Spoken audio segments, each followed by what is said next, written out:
This is where I am appealing, sir. They are all with you.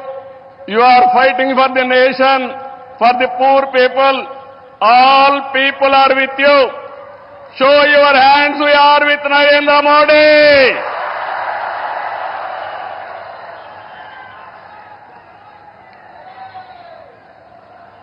ఈ రోజు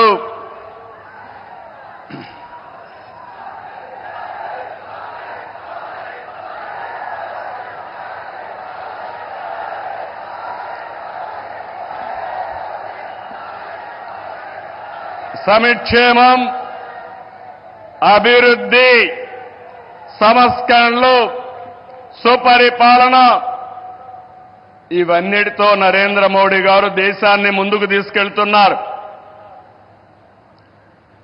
PM Kisan నిధి కింద ఏడాదికి 6,000 రూపాయలు రైతులకు అందిస్తున్నారు. కోవిడ్ సమయంలో ప్రారంభమైన 5 కేజీల బియ్యం ఉచితంగా ఈ రోజు కూడా కొనసాగిస్తున్నారు. దేశాన్ని బలమైన ఆర్థిక శక్తిగా మార్చడానికి make in India, startup India, skill India, digital India, Gatishakti, Bharatmala వంటి ఉద్యమ కార్యక్రమాలతో దేశాన్ని ముందుకు తీసుకెళ్తున్నారు.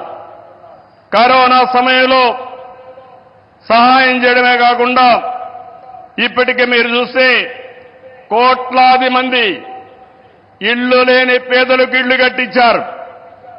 ఇంకో పక్క మొన్ననే జనవరి 1 తారీఖున ప్రత్యేకంగా కేబినెట్ పెంచి నేను రైతులతో ఉంటానని చెప్పిన వ్యక్తి నరేంద్ర మోడీ గారని చెప్పి నేను మీకు తెలియజేస్తున్నా.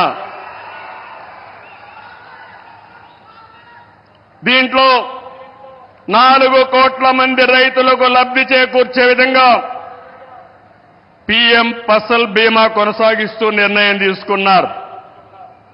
3,850 కోట్లతో ఎరువుల సబ్సిడీని కొనసాగిస్తూ ఆ రోజు కేబినెట్ మీటింగ్లో నిర్ణయం చేశారు.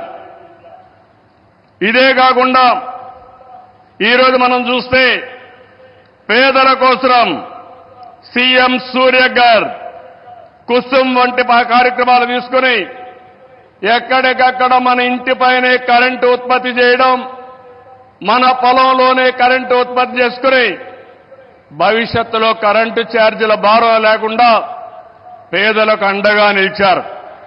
ఇవన్నీ కూడా 7 నెలల్లో చేయగలిగారు. వారి విధానం సబ్కా సాథ్, సబ్కా వికాస్, సబ్కా విశ్వాస్ ఇదే నినాదంతో ముందుకు పోతున్నారు. అందుకే మీరు చూశారు 2014లో 11వ స్థానం భారతదేశం, ఇప్పుడు 5వ స్థానం. 2029కి 3వ స్థానానికి వస్తుంది. 2047కి భారతదేశం ప్రపంచంలోనే మొదటి స్థానంలోనో 2వ స్థానంలో ఉంటుంది.